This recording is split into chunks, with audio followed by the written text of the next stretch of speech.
دین کے عقائد ہمیں کیسے رکھنے چاہیے، کیسے نہیں رکھنے چاہیے، اللہ کی ذات و صفات کے بارے میں کیسا عقیدہ رکھنا چاہیے، کیسا عقیدہ نہیں رکھنا چاہیے. تو یہ غوث پاک کی تعلیمات سے بھی یہ چیزیں واضح ہیں. غوث پاک کی تعلیمات کی طرف منسوخ کرتے ہوئے آج آپ کے سامنے حضرت مولانا عامر شاہ بھائی مصباحی صاحب آپ کے سامنے عقائد کی کا بیان فرمائیں گے. آپ حضرات ایک ایک لفظ بڑے غور سے سنیں، کیونکہ بڑا نازک دور چل رہا ہے. ہم بہت سی چیزوں سے بے خبر ہوتے ہیں، ہمیں معلوم نہیں ہوتا کہ ہمیں کیسا عقیدہ رکھنا چاہیے. اس سے پہلے شروع میں نے بھی مسجد میں درس دیا، لیکن یہ ایسی چیز ہے کہ بار بار ہمارے سامنے آئے ہیں. تو انشاءاللہ آپ کے سامنے حضرت بیان فرمائیں کہ آپ حضرات بڑے غور سے سنیں اس کو اور اس پہ دل میں بٹھانے کی کوشش کریں اور اپنے اولاد کو بھی اس کی تعلیم دیں. آپ کے سامنے حضرت مولانا عامر شاہ بھائی مصباحی صاحب اللہ حضرت کے استقبال کرنے. نعرہ تکبیر، نعرہ رسالت، علماء اہل سنت، علماء اہل سنت. بزرگوں، دوستوں، پیارے بچوں، السلام علیکم ورحمۃ اللہ وبرکاتہ. وعلیکم السلام ورحمۃ اللہ وبرکاتہ. الحمدللہ رب العالمین والعاقبۃ للمتقین والصلاة والسلام علی سید الانبیاء والمرسلین وعلی آلہ وصحابہ اجمعین. اما بعد فأعوذ بالله من الشيطان الرجيم. بسم الله الرحمن الرحيم. قال الله تبارك وتعالى في القرآن المجيد: ليس كمثله شيء وهو السميع البصير. صدق الله مولانا العظيم. آئیے کچھ عرض کرنے سے پہلے ہم اور آپ اپنے آقا و مولا ساری کائنات کے داتا جناب محمد رسول اللہ صلی اللہ علیہ وسلم کی بارگاہ بے کس پناہ درود پاک کا ہدیہ نچھاور کریں اور محبت کے ساتھ پڑھیں. صلی اللہ علیہ وسلم. صلاۃ و سلام علیک یا رسول اللہ صلی اللہ علیہ وسلم. اللہ تعالیٰ کا بے پناہ فضل و کرم ہے، اس کا احسان ہے کہ اس نے ہمیں یہاں جمع ہونے کی توفیق عطا فرمائی. اور جس طرح ہم ذکر الہی کی محفلوں میں شرکت کرتے ہیں، یہ محفل وہی محفل ہے کہ علماء نے فرمایا اور حدیث میں یہ آیا کہ اللہ کے کچھ فرشتے ہیں جو ایسی مجلسوں کو تلاش کرتے ہیں جہاں اللہ کا ذکر ہوتا ہے. جب وہ ایسی مجلسوں کو تلاش کر لیتے ہیں جہاں اللہ کا ذکر ہوتا ہے تو وہ ان مجلسوں کو اپنے پروں سے ڈھانپ لیتے ہیں. علماء فرماتے ہیں وہ کون سی مجلس ہے جسے اللہ کے ذکر کی مجلس قرار دیا گیا؟ علماء فرماتے ہیں وہ مجلس حلال و حرام کی مجلس ہے، جہاں پر حلال و حرام کا علم دیا جاتا ہے، جہاں عقائد سکھائے جاتے ہیں، جہاں دین کی باتیں سکھائی جاتی ہیں. وہی مجلس اللہ کے ذکر کی مجلس ہے. تو کوئی یہ نہ سمجھے کہ ہم اگر علم دین کی مجلس میں بیٹھیں گے اور علم دین سیکھیں گے تو ہم عبادت میں مصروف نہیں رہیں گے، بلکہ اگر ہم علم دین کی مجلسوں میں شرکت کریں گے تو علماء فرماتے ہیں کہ نفس عبادتوں میں مشغول ہونے سے بہتر یہ ہے کہ آدمی علم دین سیکھے، شریعت کو سیکھے. اس لیے کہ علم ایک ایسا نور ہے جو آدمی کو اندھیرے سے اجالا دیتا ہے، اندھیرے سے نکال کر اجالا عطا کرتا ہے. اور بہت ساری وہ باتیں جو اس کے علم میں نہیں رہتی جب اس کے علم میں آ جاتی ہے تو اسے محسوس ہوتا ہے کہ یقیناً یہ بہت ضروری تھا جسے میں نے سیکھا. اور یاد رکھیں کہ جب آخری زمانہ ہوگا، حدیث پاک میں آیا، حضور نے صحابہ نے فرمایا کہ یہ وہ زمانہ ہے کہ اگر تم دین کے 10 حصوں میں سے ایک حصے پر بھی عمل نہ کرو تو ہلاک ہو جاؤ. دین کے 10 حصوں میں سے ایک حصے پر بھی عمل نہ کرو تو ہلاک ہو جاؤ گے. اور ایک وہ زمانہ آئے گا کہ اگر کوئی دین کے 10 حصوں میں سے ایک حصے پر عمل کرے تو وہ کامیاب ہو جائے گا۔ علماء فرماتے ہیں وہ حصہ ایمان ہے۔ آج سب سے زیادہ ضرورت اس بات کی ہے کہ ہم اپنے ایمانیات اور اعتقادات کو مضبوط کریں، ہمارے عقائد کیا ہیں اس کو صحیح طور پر سیکھنے کی کوشش کریں، ایک ایک بات صحیح طور پر سیکھنے کی کوشش کریں کہ ہمیں اللہ کے بارے میں کیا عقیدہ رکھنا ہے، نبیوں کے بارے میں کیا عقیدہ رکھنا ہے، فرشتوں کے بارے میں کیا عقیدہ رکھنا ہے۔ اس طرح جو ہم کو اسلام ایک سلیبس دیتا ہے عقائد کا، خاص طور سے عقائد کی ایک ایک چیز کو سمجھنے اور سیکھنے کی کوشش۔ عقائد میں کچھ عقائد وہ ہوتے ہیں جنہیں ہم کہتے ہیں ضروریات دین۔ ضروریات دین کے بارے میں، ضروریات دین کے تعلق سے حضرت علامہ عبد القادر بلائیلی اپنی کتاب المعتقد المنتقد میں لکھتے ہیں کہ اگر کسی کو ضروریات دین کے کسی باریک مسئلے میں شک ہو جائے تو اس کے لیے فوراً یہ ضروری ہے کہ وہ یہ عقیدہ رکھے کہ اللہ کے نزدیک جو حق ہے میں اس کا عقیدہ رکھتا ہوں۔ پھر فوراً کسی عالم سے جا کر سوال کرے، اگر اس نے عالم سے جا کر سوال کرنے میں سستی کی تو فی الحال وہ کافر ہو جائے گا۔ یعنی ضروریات دین وہ عقیدے ہوتے ہیں جس میں شک بھی قبول نہیں کیا جاتا، تردد بھی قبول نہیں کیا جاتا، توقف یعنی یہ کہنا تم کو نہیں معلوم، میں کچھ نہیں کہتا، میں یہ بھی نہیں کہتا، وہ بھی نہیں کہتا، یہ بھی قبول نہیں کیا جائے گا، بلکہ آپ کو یہ کہنا پڑے گا کہ آپ کا عقیدہ کیا ہے۔ اب آپ غور کریں کہ کتنا اہمیت ہے۔ آپ کو نماز کے مسائل نہیں معلوم، آپ نماز غلط پڑھ رہے ہیں، یقیناً آپ گناہگار ہو رہے ہیں کہ آپ نے تو نماز بھی ادا نہیں کی اس لیے کہ آپ کو نماز پڑھنا نہیں آتی تھی، آپ کی نماز باطل ہو رہی تھی، اور دوسرا یہ گناہ ہوگا کہ آپ نے علم نہیں سیکھا۔ لیکن گناہ ہوگا، یہ بھی بہت بری بات ہے گناہ کا ہونا، لیکن اگر کوئی عقیدے میں کوئی گڑبڑ کرتا ہے، ضروریات دین کے کسی بھی مسئلے اگر وہ ضروریات دین کے عقیدے کے خلاف عقیدہ رکھتا ہے تو وہ کافر ہے۔ یہاں تک کہ علماء فرماتے ہیں وہ لوگ جو جنگلوں میں، کوزہ جنگلوں میں رہتے ہیں، ان کے لیے بھی یہ ضروری ہے کہ جب ان تک ضروریات دین کی کوئی بات پہنچے تو وہ اس کے خلاف عقیدہ نہ رکھے۔ یہ ہے عقیدے کی اہمیت۔ آج لوگ کہتے ہیں ارے نماز پڑھو، کام سے کام رکھو، یہ مولانا لوگ کے چکر میں مت پڑھو۔ میں کہتا ہوں آپ اگر آپ کو جب آپ کے بچوں کو ڈاکٹری پڑھانی ہوتی ہے تو آپ ان کو کہاں بھیجتے ہیں؟ میڈیکل کالج میں بھیجتے ہیں۔ اچھے سے اچھا میڈیکل کالج سلیکٹ کیا جاتا ہے۔ آپ کو انجینئرنگ کرانی ہوتی ہے، آپ بڑے سے بڑے انجینئرنگ کالج میں بھیجنے کی کوشش کرتے ہیں۔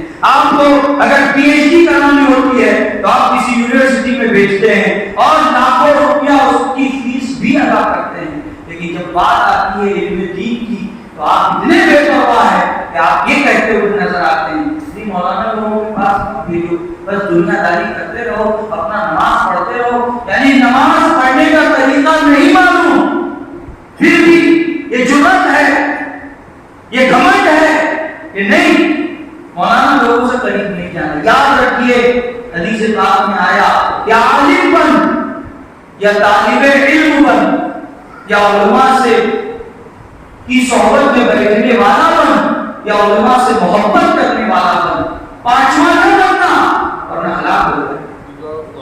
آج ہم اپنے بچوں کو پلے گروپ اور جونیئر کے جی اور سینئر کے جی سے لے کر گریجویٹ تک لاکھوں بیسیوں لاکھ روپیہ خرچ کر دیتے ہیں، ان کو ٹیلنٹ دینے کے لیے، دنیاوی تعلیم دینے کے لیے ہر اعتبار سے خرچ کرتے ہیں اپنے بچوں پر، لیکن جب بات آتی ہے دینی تعلیم کی تو ہمارے بچوں کو 100 روپیہ والا کوئی مولانا ہم تلاش کرتے ہیں۔ وہ قرآن صحیح پڑھ رہا ہے یا نہیں پڑھ رہا ہے ہمیں اس کی کوئی فکر نظر نہیں آتی، اس کا عقیدہ درست ہوا یا نہیں ہوا ہمیں کوئی فکر نظر نہیں آتی۔ یاد رکھیں عقیدہ وہ چیز ہے جس پر ہماری آخرت ڈیپینڈ کرتی ہے، اور ہمارا اصل فیوچر تو آخرت ہی تو ہے کہ ہم ہمیشہ رہنے آئے نا، ہم کو مرنا ہے، اور کس سب سے اہم چیز کیا ہے ہماری آخرت میں کامیابی کے لیے؟ سب سے بنیاد وہ ہے عقیدہ، اور ہماری اسی سے غفلت نظر آتی ہے۔ تو بہرحال زیادہ وقت نہیں ہے، میں کچھ چیزیں آپ کے سامنے پیش کرنا چاہتا ہوں. ایک بار درود پاک پڑھیں صلی اللہ علیہ وسلم. حضور غوث پاک فرماتے ہیں طلبت العلم حتی صرت قطبا، میں نے علم سیکھا حتیٰ کہ میں قطب بن. جو بھی ولی ہے اس نے سب سے پہلے علم دین سیکھا، شریعت کو سیکھا. بغیر شریعت کو سیکھے کوئی اللہ کا ولی نہیں بن سکتا. امام شافعی فرماتے ہیں کہ اللہ نے کسی جاہل کو اپنا ولی نہیں بنایا. ذرا غور کریں، ہم عبادت کر رہے ہیں، ہم کو تو گویا علم دین پڑھتے رہنا چاہیے، اس کی تکرار کی محفلیں منعقد کرتے رہنے چاہیے، باقاعدہ درسوں میں بھیڑ لگ جانی چاہیے کہ ہم علم دین یہ ہماری روح ہے، یہ ہماری غذا ہے، ہمارے اعمال کی درستگی کی بنیاد علم دین پر ہے. تو بہرحال میں شروعات کرتا ہوں. اللہ تعالیٰ قرآن میں فرماتا ہے لیس کمثلہ شیء وہو السمیع البصیر. لیس کمثلہ شیء کا مطلب ہے کہ اللہ کی طرح کوئی چیز نہیں. جو کچھ اللہ نے بنایا، اللہ نے 18,000 عالم بنائے. اعلیٰ حضرت فرماتے ہیں یہ جہاں کے 18,000 کتنے ہیں؟ یہ جہاں 18,000 عالم اللہ تبارک و تعالیٰ نے بنائے. ان 18,000 عالم میں جو کچھ بھی اللہ نے بنایا، اللہ کی طرح کوئی چیز نہیں. اللہ کی طرح کوئی چیز نہیں. جو آپ سوچتے ہیں، جو آپ کے دماغ میں خیال آتا ہے، جہاں تک آپ کی فکر جاتی ہے، جہاں تک آپ سوچتے ہیں، وہ خدا نہیں. اور خدا تک انسان کی عقل نہیں پہنچتی.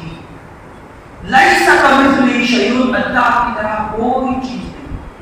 اسی کو ہمارے بنیادی عقیدوں میں ایک قصیدہ لکھا گیا تو اس میں کہا کہ فاللہ موجود قدیم باقی مخالف للخلق بالاطلاق. اللہ موجود ہے، قدیم ہے، باقی ہے اور ہر اعتبار سے مخلوق کے مخالف.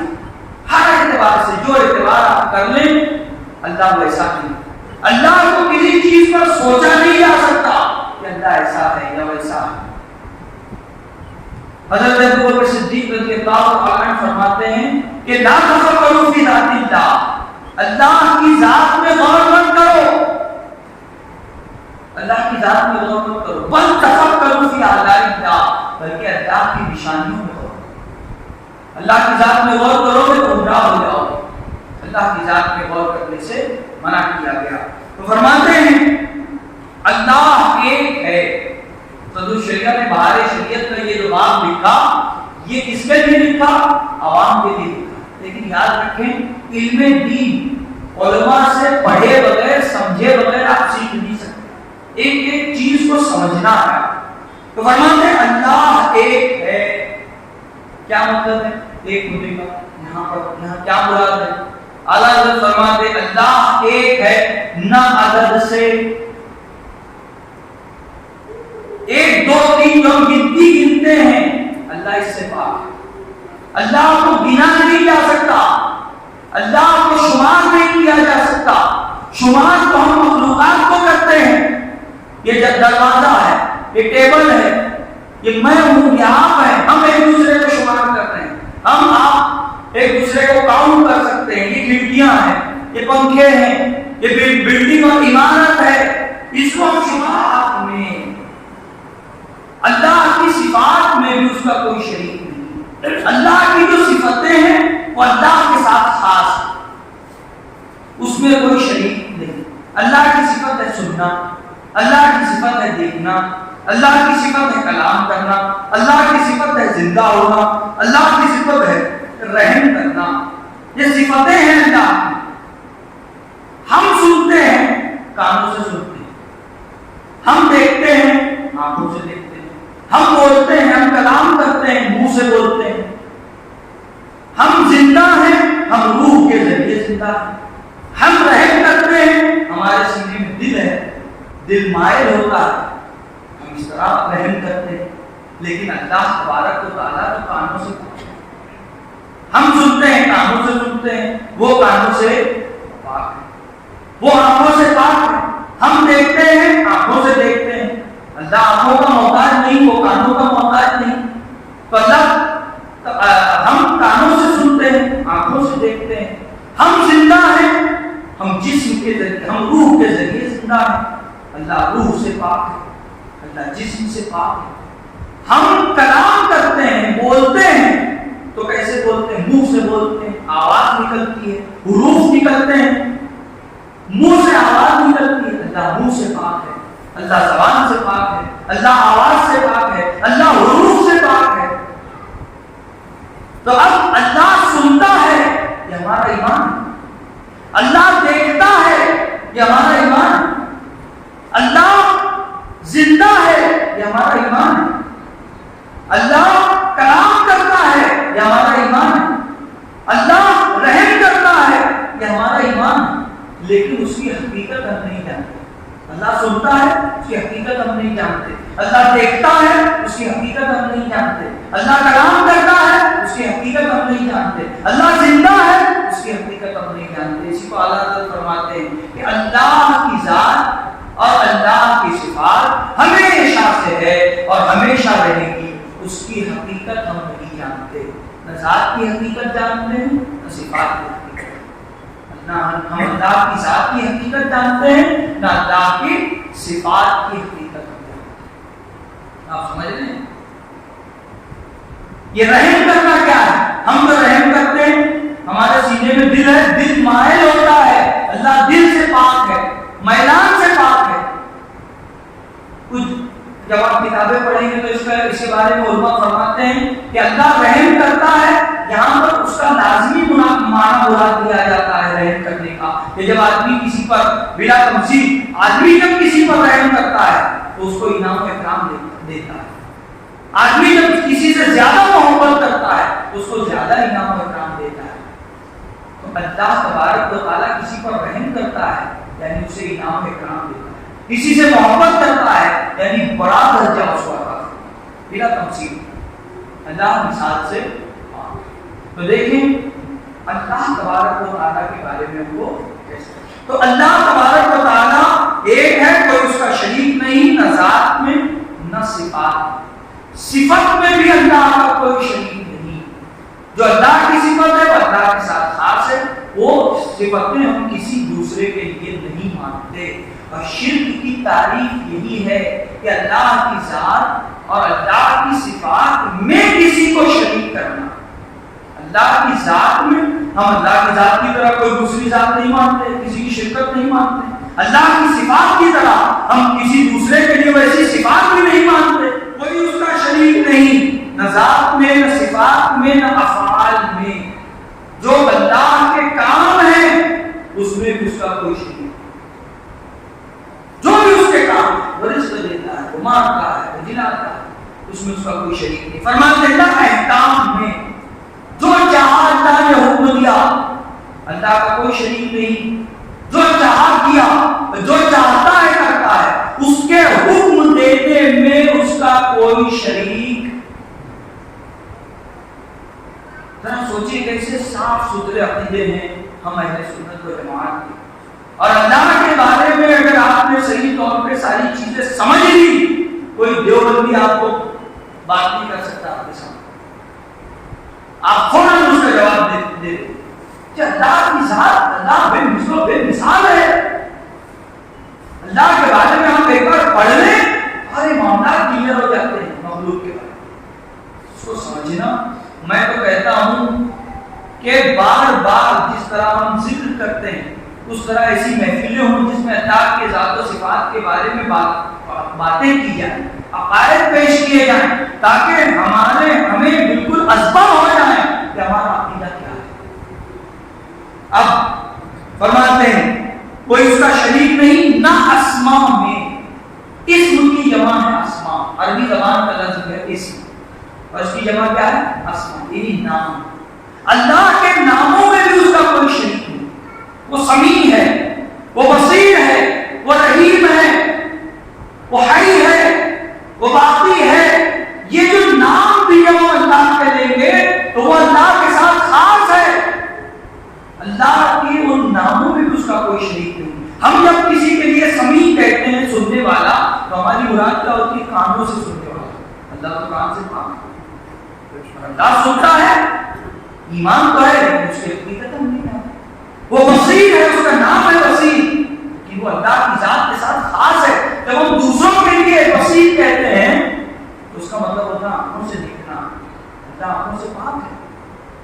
سوچئے نام بھی جب ہم اللہ کے لیتے ہیں تو اس میں کسی کی شرکت نہیں ہوتی بلکہ وہ اللہ کے ساتھ خاص. یہ ہے ہمارا عقیدہ، یہ ہے ہمارا ایمان. فرماتے ہیں کہ وہ واجب الوجود ہے. واجب کا مطلب ہوتا ہے ضروری، اور وجود یہ وجود واجب الوجود، اس کا وجود ضروری. ضروری ہے کہ وہ موجود ہو. وہ واجب الوجود ہے. جب واجب الوجود ہے تو ہمیشہ سے ہے. جس کا وجود ضروری ہے وہ ہمیشہ سے. اللہ کے علاوہ جو بھی مخلوقات ہیں وہ ہے ممکن الوجود. پہلے نہیں تھی پھر ان کا وجود ہوا.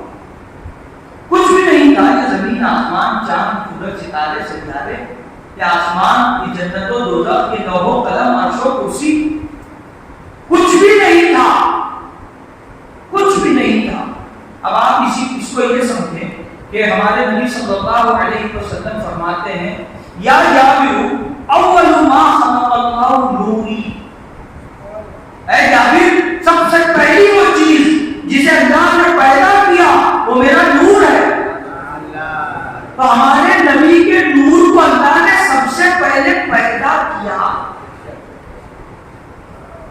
ہمارے نبی پیدا ہوئے، ہمارے نبی کے نور کو پیدا کیا اللہ نے.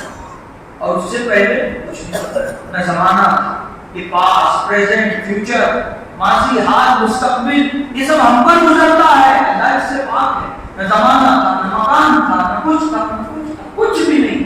ارے سب سے پہلے ہمارے نبی کے نور کو اللہ نے پیدا کیا، اور نبی کے نور کے ذریعے باقی چیزیں اللہ نے.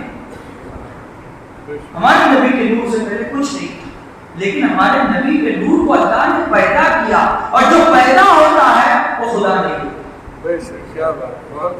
جو پیدا ہوتا ہے وہ خدا واجب الوجود ہے. وہ پیدا نہیں ہوتا، وہ ہمیشہ سے. یہ زمانہ نہیں تھا، یہ قدیم. اللہ قدیم ہے. قدیم کا ایک معنی ہوتا ہے پرانا. اللہ کے لیے جب ہم قدیم کہتے ہیں تو اس کا مطلب ہوتا ہے ہمیشہ سے ہے اور باقی ہے، یعنی ہمیشہ رہے گا. وہ واجب الوجود ہے، ہمیشہ سے ہے، واجب الوجود ہے. اور کرسی، اور جو بھی اللہ نے چاہا وہاں تک، جہاں تک اللہ نے چاہا وہاں تک تشریف لے گئے. یہ ہمارے نبی. اگر آپ اس سے استفادہ کرنا چاہیں تو استفادہ کر سکتے ہیں. 10 عقیدے اعلیٰ حضرت نے اس میں تفصیل کے ساتھ بیان کیا ہے کہ ہمارا عقیدہ اللہ کی ذات و صفات کے بارے میں کیا ہونا چاہیے. ایک بار درود پاک پڑھیں صلی اللہ علیہ وسلم. صلاۃ و سلام علیک یا رسول اللہ صلی اللہ علیہ وسلم. تو جہد سے اللہ پاک ہے. دیدار بہرحال ہمارے نبی نے اللہ کا کیا، لیکن ہماری عقل وہاں کام نہیں کرتی. اعلیٰ حضرت فرماتے ہیں خرد سے کہہ دو کہ سر جھکا دے، گمان سے گزرے گزرنے والے، پڑے ہیں یہاں خود جہد کو ڈالے، اسے بتائیں کدھر گئے، حضور کہاں گئے، ہم کس کو بتائیں. تو یہ بات ہو گئی. اب اللہ مکان سے پاک ہے. یہ مکان کیا ہے؟ یہ جس میں آپ بیٹھے ہیں یہ بھی مکان ہے. آپ کی پوری زمین ایک مکان ہے. یہ عرش، کرسی اور جو مخلوقات ہے اس پر نہیں ہے. اللہ مکان میں ہونے سے، کوئی جگہ میں ہونے سے اللہ پاک ہے. کچھ لوگ کہتے ہیں عرش کرسی عرش پر ہے، معاذ اللہ. تو یہ سارے عقائد باطل ہیں. اللہ تبارک و تعالیٰ کسی جگہ میں نہیں ہے، کسی مکان میں نہیں ہے. کچھ غیر مقلدوں نے یہاں تک کہا کہ اللہ آسمان پر ہے. میں نے ان سے کہا، سوال کیا کہ آپ بتائیں کہ جب کچھ بھی نہیں تھا تب بھی اللہ تھا. میں نے کہا میں آسمان بھی نہیں تھا تب اللہ کہاں تھا. وہ لاجواب ہو گیا اور دست درازی کرنے لگا. ذرا غور کریں، ان کے پاس جواب نہیں ہے. یہ جو مکان کا عقیدہ رکھتے ہیں کہ معاذ اللہ اللہ کوئی جگہ میں، اللہ جگہ میں جگہ اللہ نے، مکان اللہ نے پیدا کیا. جب مکان نہیں تھا تب بھی اللہ تھا، جب عرش نہیں تھا تب بھی اللہ تھا، جب آسمان نہیں تھا تب بھی اللہ تھا. یہ ہمارا عقیدہ ہے. زمانے سے بھی اللہ تھا. یہ زمانہ ہم پر گزرتا ہے، ماضی، حال اور مستقبل. زمانے کو اللہ نے پیدا کیا. جب زمانہ نہیں تھا تب بھی اللہ تھا. اب فرماتے ہیں اور حرکت و سکون. حرکت، آپ غور کریں، کوئی بھی چیز جسے آپ دیکھ رہے ہیں یا تو وہ حرکت کرتی ہوئی نظر آئے گی یا تو ٹھہری ہوئی نظر آئے گی. دیکھ لیں آپ، یہاں دیکھیں، باہر نکل کر دیکھیں، بھئی پتے ہل رہے ہیں اور درخت کی جو ٹہنیاں ہیں کچھ رکی ہوئی ہیں، کچھ ہل رہی ہیں، کچھ چیزیں ہل رہی ہیں، پنکھے ہل رہے ہیں، دیوار رکی ہوئی ہے. اب غور کریں، اس کے علاوہ کوئی تیسری چیز آپ کے ذہن و خیال میں ہے؟ حرکت ہے یا تو ٹھہراؤ، کوئی تیسری چیز آپ کے دماغ میں ہے؟ نہیں. اللہ حرکت سے پاک ہے. اور پھر دوسری چیز آدمی کے دماغ میں آتی ہے وہ ہے سکون. اللہ سکون سے بھی پاک ہے. اب کوئی تیسری چیز ہمارے دماغ میں ہے. اللہ حرکت سے بھی پاک ہے اور سکون سے بھی پاک ہے. یعنی ہم اللہ کے بارے میں سوچ ہی نہیں سکتے، کچھ نہیں سوچ سکتے، بس اس کے وجود کو مانو. ہاں وہ موجود ہے. قرآن میں اللہ فرماتا ہے کہ ذالک الکتاب لا ریب فیہ، وہ عظیم رتبہ کتاب جس میں شک کی کوئی گنجائش نہیں. ھدی للمتقین، یہ متقیوں کے لیے ہدایت ہے. اب متقیوں کے بارے میں اللہ بیان فرماتا ہے تو فرماتا ہے متقی کون ہیں؟ الذین یؤمنون بالغیب. پہلی صفت متقیوں کی کیا ہے؟ جو بغیر دیکھے ایمان لائے، بے دیکھے ایمان لائے. متقیوں کی پہلی صفت. باقی چیزیں بعد میں بیان فرمائیں. الذین یؤمنون بالغیب. ہم نے فرشتوں کو دیکھا ہے لیکن ایمان رکھتے ہیں کہ نہیں. ہم نے جنت اور دوزخ کو دیکھا ہے، ایمان رکھتے ہیں. جنوں کو دیکھا ہے لیکن ایمان رکھتے ہیں کہ نہیں. تو یہ ساری چیزوں پر، عرش و کرسی، لوح و قلم، ان ساری چیزوں پر ہمارا ایمان. ہم نے دیکھا نہیں تو اللہ تو سب سے بڑا غیب ہے. یہ تو مخلوق ہے جسے اللہ نے پیدا کیا ہے. یہ ساری چیزیں کیا ہے؟ اللہ نے پیدا کی ہیں. اور اللہ تو خالق ہے، وہ سب سے بڑا غیب ہے. ہم نے دیکھا نہیں ہے لیکن ایمان رکھتے ہیں کہ وہ موجود ہے. تو حرکت و سکون سے بھی اللہ تبارک و تعالیٰ پاک ہے. اسی طرح شکل و صورت، شکل صورت جو بھی کسی بھی طرح کی شکل ہو، گول ہو، چوڑی ہو، لمبی ہو، ہمارے جسم کی کوئی شکل یا کسی بھی چیز کی کوئی شکل ہو، اللہ تبارک و تعالیٰ اس سے پاک ہے. اسی طرح اللہ تبارک و تعالیٰ جسم سے بھی پاک ہے. بس یہ آخری دو باتیں اس کو دھیان سے سنیں. اللہ تعالیٰ جسم سے بھی پاک ہے. جسم، یہ ہمارا جسم ایک جسم ہے، لیکن یہ ہم جو ہمارے تصور میں ہے کہ ہمارا ہی جسم ہے، ایسا نہیں. جسم جو ہے ہمارا بھی ایک جسم ہے. یہ ٹیبل یہ بھی ایک جسم ہے، یہ مائک یہ بھی ایک جسم ہے، یہ چشمہ ایک جسم ہے، یہ زمین یہ ایک جسم ہے، یہ پنکھا یہ جو پتلا یہ بھی ایک جسم ہے. یہ سب اجسام ہیں، اسے کہتے ہیں جسم، باڈی. اور اللہ تبارک و تعالیٰ جسم سے. اب جسم دو طرح کے ہوتے ہیں. ایک ہوتا ہے جسم لطیف اور ایک ہوتا ہے جسم کثیف. ذرا دھیان سے سنیے. جسم کثیف کہتے ہیں جو ابھی میں نے مثالیں دی سے کہتے ہیں جسم کثیف. جس میں کثافت پائی جائے اسے کہتے ہیں جسم کثیف. اور ایک ہوتا ہے جسم لطیف. کیا ہوتا ہے بولیے تھوڑا دھیان سے، اس کو سیکھ کر جائیں. جسم لطیف ایک ہے جسم کثیف اور دوسرا ہے جسم لطیف. جسم لطیف جیسے روشنی. یہ روشنی کیا ہے؟ یہ روشنی مطلب ٹیوب لائٹ کی جو باڈی ہے جو کثیف ہے وہ نہیں. یہ جو روشنی پھیل رہی ہے، جو جگہ گھیر رہی ہے، اسے کہتے ہیں جسم لطیف. یہ روشنی، یہ نور، یہ اللہ کا پیدا کیا. اللہ نور نہیں ہے، یہ بھی یاد رکھیں. اللہ قرآن میں فرماتا ہے اللہ نور السماوات والارض. اللہ زمین و آسمان کا نور ہے. لفظی معنی ہے نور، لیکن لفظی معنی یہاں مراد نہیں ہے، اس لیے کہ یہ آیات متشابہات میں سے. جب آپ تفسیروں کی بڑی سے بڑی کتاب اٹھا کر دیکھیں، اس میں آپ کو ملے گا یہاں نور کا معنی منور ہے، یعنی نور کو پیدا کرنے والا، نور کو پیدا کرنے. دیکھیں نور میں رنگ ہوتا ہے کہ نہیں؟ کوئی بھی نور اور روشنی کا تصور، جسے ہم روشنی کہتے ہیں اردو میں، اور عربی میں جو ہے نور کہتے ہیں، اور انگلش میں جو ہے لائٹ کہتے ہیں. جو روشنی یا نور کا تصور آپ کے دماغ میں آئے گا، اس میں کوئی نہ کوئی رنگ ہوگا کہ نہیں؟ آپ بتائیں. نور کیا ہے؟ روشنی، رنگ، اس میں رنگ پایا جاتا ہے. اللہ رنگ سے پاک ہے، اللہ رنگ سے. اچھا، جو نور آپ کے دماغ میں آتا ہے، یا تو وہ حرکت کرتا ہوا نظر آئے گا، یا تو ٹھہرا ہوا ہوگا.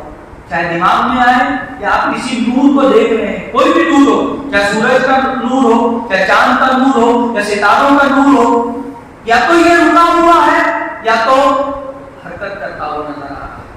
تجلی چمکی، کبھی آپ کی کتاب میں پڑھا ہو. یہ چمکنا کیا ہے؟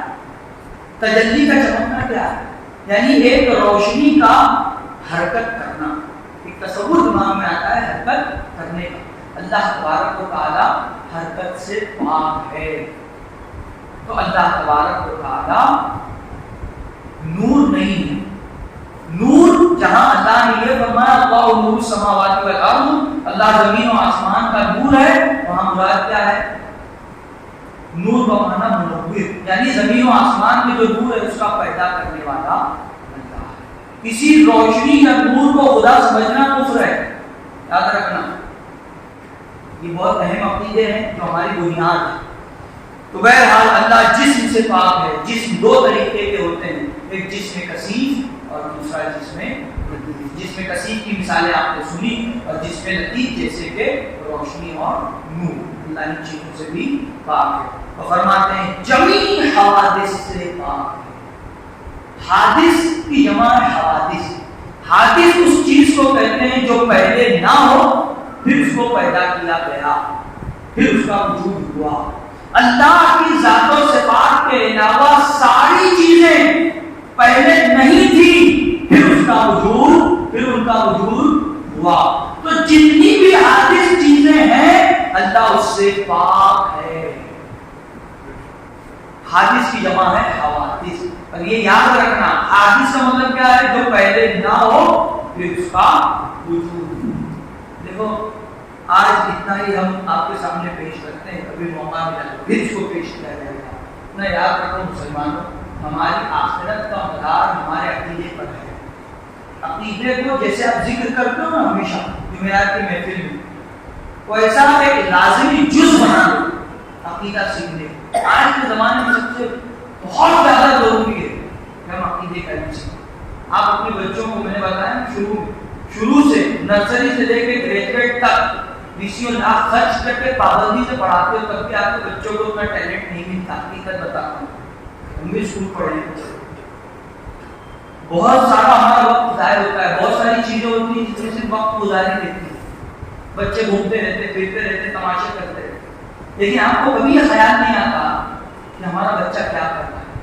یہ تو دنیاوی بات، پھر بھی آپ خرچ کر رہے ہو. لیکن دینی ماحول اتنا کمزور ہے ہمارا کہ جو باتیں ہمیں اپنے بچوں کو بچپن میں سکھانی چاہیے تھی ہم ان سے غافل. حدیث پاک قرآن کی آیت ہے قُوْ أَنفُسَكُمْ وَأَهْلِيكُمْ نَارًا، کہ اپنے آپ کو اور اپنے اہل و عیال کو جہنم کی آگ سے بچاؤ.